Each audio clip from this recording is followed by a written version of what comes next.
ஓம் நம சிவாய. வணக்கம். நான் ஜோதிடர் மகேஜி பேசுகிறேன். உங்கள் திருமணம் இந்த லக்னம் ராசி நட்சத்திரத்தில் தான் அமையும். இப்போ திருமணத்துக்கு இந்த மாதிரி லக்னம் ராசி நட்சத்திரம் தெரிஞ்சிட்டா திருமணத்துக்கு வரன் பார்க்குறவங்களுக்கு ரொம்ப ஈஸியாக இருக்கும். இப்படி இந்த மாதிரி லக்னம், இந்த மாதிரி ராசி நட்சத்திரம் இதெல்லாம் தெரியும்போது அது சம்பந்தப்பட்ட ஜாதகங்களை மட்டும் நம்ம பார்க்கலாம். ஏன்னா ஜாதகத்துக்கு வரன் தேடுறவங்களுக்கு இந்த மாதிரி ஒரு ஈஸியான வழி இருந்தால் எந்த மாதிரி ராசி லக்னம் நட்சத்திரம் அமையும் அப்படிங்கிறத கண்டுபிடிச்சு அந்த மாதிரி ஜாதகங்களை தேடலாம். அப்போ நேரம் ரொம்ப மிச்சமாகும். அந்த மாதிரி ஜாதகத்தை தேடும்போது சீக்கிரம் திருமணமும் ஆயிரும். ஏன்னா திருமணங்களுக்கு லேட் ஆகிறதுக்கு காரணமே எது அமையுன்னு தெரியாமல் ரொம்ப குழப்பத்தில் இருப்பாங்க. அந்த மாதிரி உள்ளவங்களுக்கு நான் இந்த பதிவில் சொல்லியிருக்கிற விஷயம் ரொம்ப உதவியாக இருக்கும். நிறைய பேருக்கு இந்த மாதிரி ஒரு விஷயத்தை பதிவாக போட்டால் பிடிக்கும்னு நினைக்கிறேன். ஏன்னா சில விஷயங்கள் நிறைய பேருக்கு பிடிக்கிற மாதிரி இருக்கும். அது சில ரகசியங்களை தெரிஞ்சுக்கிற மாதிரி தான். இப்போ இந்த பதிவில் நான் சொல்லியிருக்கிற விஷயம் இனிமேல் திருமணம் ஆக போகிறவங்களுக்கு மட்டும் இல்லாது ஏற்கனவே திருமணம் ஆனவங்க, இப்போ கணவன் மனைவியாக இருக்கவங்க, அவங்க ஜாதகத்தை எடுத்து வச்சு நான் இந்த பதிவில் சொல்லியிருக்கிறத பார்த்தா கரெக்டாக இருக்கும். 100% கரெக்டாக இருக்கும். இது நான் இந்த பதிவில் பேசியிருக்கிற விஷயம் 99% பேருக்கு சரியாகவே இருக்கும். 1% பேருக்கு தான் சரியாக இருக்காது. அது ஏன் அப்படின்னா அவங்க ஜாதகம் கரெக்டாக இருக்காது, தவறான ஜாதகமாக இருக்கும். அதனால தான் 99% சரியாக இருக்கும்னு சொல்கிறேன். அந்த 1% அவங்க ஜாதகத்தை தான் அவங்க செக் பண்ணணும். இப்போ வரன் பார்க்குறவங்களுக்கு திருமணம் எப்படி ஜாதகப்படி அமையும் அப்படிங்கிறத இந்த பதிவில் சொல்கிறேன். இப்போ ஒரு மேசலக்கண ஜாதகர் அவருக்கு ஆணாக இருந்தார்னா ஒரு மனைவி எப்படி வரும், எந்த ராசி லக்கணம் அப்படின்னா, இப்போ மேசலக்கணக்காரங்களுக்கு 7ஆம் அதிபதி யார் வருவாங்க? சுக்கிரன். துலாம் ராசி தான் அவங்களுக்கு 7ஆம் வீடாக வரும். அதோட அதிபதி சுக்கிரன். அந்த சுக்கிரன் எந்த வீட்டில் இருக்காருன்னு பார்க்கணும். இப்போ உதாரணத்துக்கு அவருக்கு மகரத்தில் இருக்காருன்னு வச்சுக்கோங்களேன். அப்போ மகர ராசி மகர லக்னத்தில் உள்ளவங்க கணவனை அந்த ஆணாக இருந்தால் அவங்களுக்கு ஆணாக இருந்தால் மனைவியை அமைவாங்க. அதே போல் பெண்ணோட ஜாதகம்னா கணவனா அந்த மகர ராசி மகர லக்னமாக இருக்கும். அப்படி இல்லைன்னா அந்த 7ஆம் அதிபதி பார்க்கக்கூடியது கடக லக்னம், கடக ராசியை பார்க்கும். அதனால் கடக லக்னம் அல்லது கடக ராசியாக இருக்கும். இப்போ இந்த மாதிரி கடக லக்னம் மகர லக்னம் இப்படி சொல்லியிருக்கேன். இதில் ராசியாகவும் நீங்கள் பார்க்கலாம். மகர ராசி அல்லது கடக ராசி இதில் கூட அமைஞ்சிரும். அப்படி இல்லைன்னா இதுக்கடுத்து நட்சத்திரமாக எப்படி வரும்னா, இப்போ மகரம் அங்கே சுக்கிரன் போய் மகரத்தில் உட்காந்துட்டாருன்னு வைங்க. அப்போ அந்த வீட்டு அதிபதி சனீஸ்வரர். அதே போல் அந்த வீட்டு அதிபதி சனீஸ்வரர்னால் அவரோட நட்சத்திரங்கள் என்ன நட்சத்திரம் வரும்? ஃபஸ்ட்டு பூசம் வரும், அப்புறம் அனுசம் வரும், அப்புறம் உத்திரட்டாதி. இந்த 3 நட்சத்திரத்துக்குள்ளே தான் கணவன் அல்லது மனைவி அமைவாங்க. இதே போல் சந்திரனோட நட்சத்திரங்கள்லையும் இப்போ ரோகிணி அஸ்தம் திருவோணம் இந்த நட்சத்திரங்களில் கணவன் அல்லது மனைவியை அமைவாங்க. இப்படி தான் கணவன் அல்லது மனைவி அமையும் விதம் இது மிக சரியாக இருக்கும். இப்போ நான் மேசத்துக்கு சொன்னேன், இப்போ ரிஷபத்துக்கு சொல்கிறேன். ரிஷபத்துக்கு 7ஆம் அதிபதியாக செவ்வாய் விருச்சிக ராசி வரும். அந்த அதிபதி எந்த வீட்டில் இருக்காருன்னு பார்க்கணும். இப்போ உதாரணத்துக்கு அவர் போய் மேசத்துலேயே இருக்காருன்னு வச்சுக்கலாம்.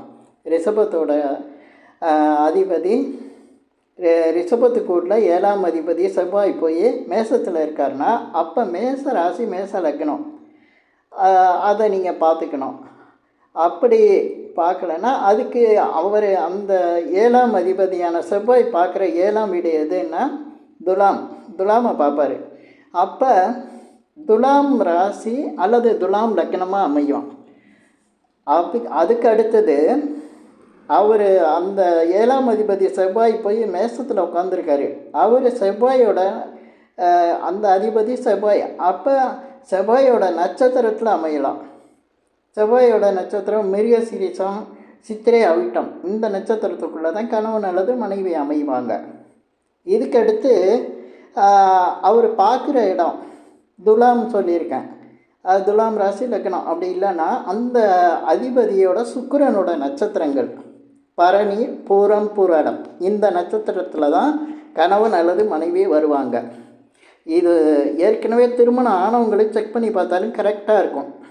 நான் சொன்னதில் ஏதோ ஒரு இது பாயிண்ட்டு கரெக்டாக வந்துடும். அப்படி தான் அமைஞ்சிருக்கும். இதுக்கடுத்து மிதுனத்துக்கு பார்ப்போம். மிதுனத்துக்கு பார்த்திங்கன்னா இப்போ 7ஆம் அதிபதியாக தனுசு வரும். தனுசு 7ஆம் இடம் தனுசு, அந்த அதிபதியாக வந்து குரு பகவான் வருவார். அந்த குரு பகவான் எங்கே இருக்காருன்னு பார்க்கணும். அந்த உதாரணத்துக்கு அந்த குரு பகவான் வந்து இப்போ இதிலே இருக்காருன்னு வச்சுக்குவோம், விருச்சிகத்தில் இருக்காருன்னு வச்சுக்குவோம், 6ஆம் இடத்துல இருக்கார் அப்படின்னு வச்சுக்கலாம். விருச்சிகத்தோட அதிபதி யார்? விருச்சிகம் வீட்டில் இருந்தால் விருச்சிக ராசி அல்லது விருச்சிக லக்னமாகவே அந்த கணவன் அல்லது மனைவிக்கு அமையும். அப்படி இல்லைன்னா விருச்சிகத்திலேருந்து அந்த குரு பகவான் எங்கே பார்ப்பாருன்னா ரிஷபத்தை பார்ப்பார். அப்போ ரிஷபராசி ரிஷப லக்னமாக அமையும். அப்படி இல்லையா, அப்போ நட்சத்திரத்துக்கு வந்துடுங்க. அப்போ இந்த விருச்சிகத்துக்குள்ளே செவ்வாயோட நட்சத்திரம் மிருகசீரிஷம், சித்திரை, அவிட்டம், இதுக்குள்ளே வந்துடும். அப்படி இல்லையா, சுக்கிரனோட நட்சத்திரங்கள் என்ன இருக்குன்னு பாருங்கள். சுக்கிரன் ரிஷபத்துக்கு வந்து சுக்கிரன் வருவார். அப்போ சுக்கிரன் பரணி, பூரம், பூராடம், இதுக்குள்ளே அவங்க நட்சத்திரமாக அமையும். இப்படி தான் வந்து கணவன் அல்லது மனைவி அமைவாங்க.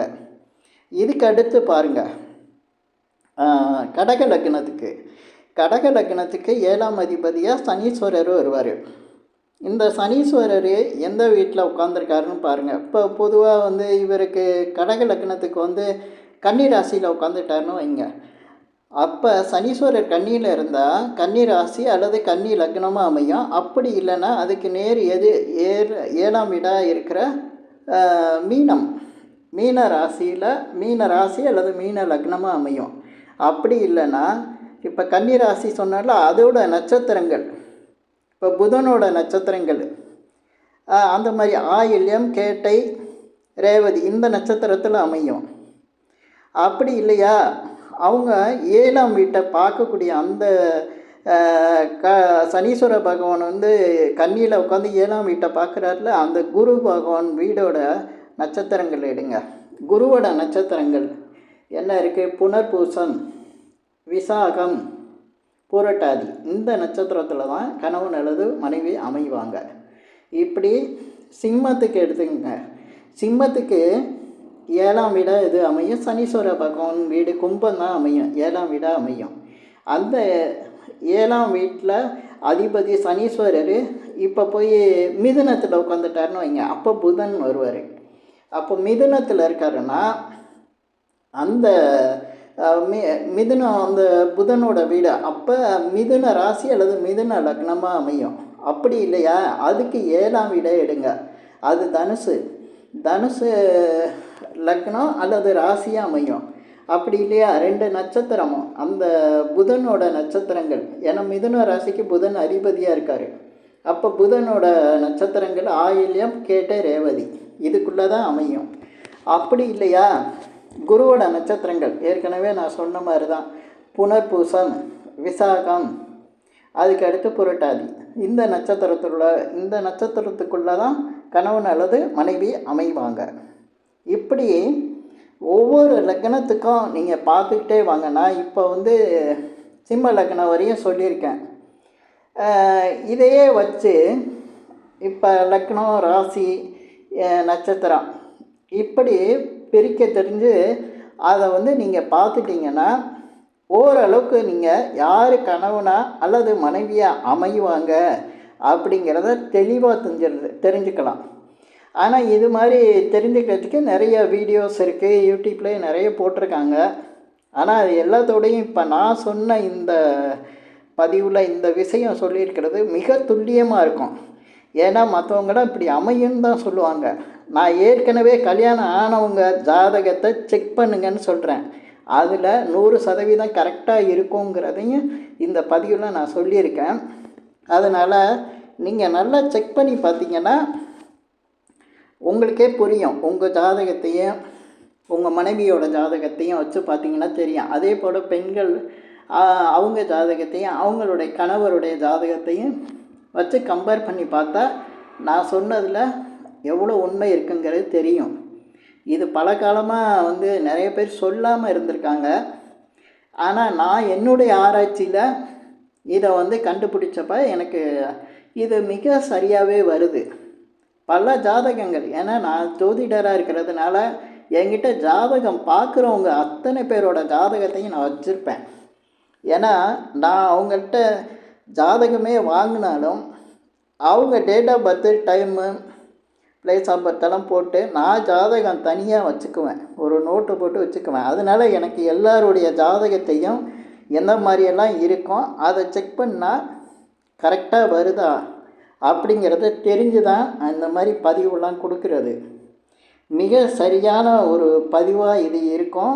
அதே சமயத்தில் உங்களுக்கு எல்லாருக்கும் இந்த விஷயம் வந்து தெரிஞ்சுக்கிறதுல ரொம்ப ஆர்வமாக இருப்பீங்க, உங்களுக்கு ரொம்ப பிடிக்கும். இதே போல் நான் நிறைய பதிவுகளை என்னுடைய சேனலில் கொடுத்துக்கிட்டே இருப்பேன்.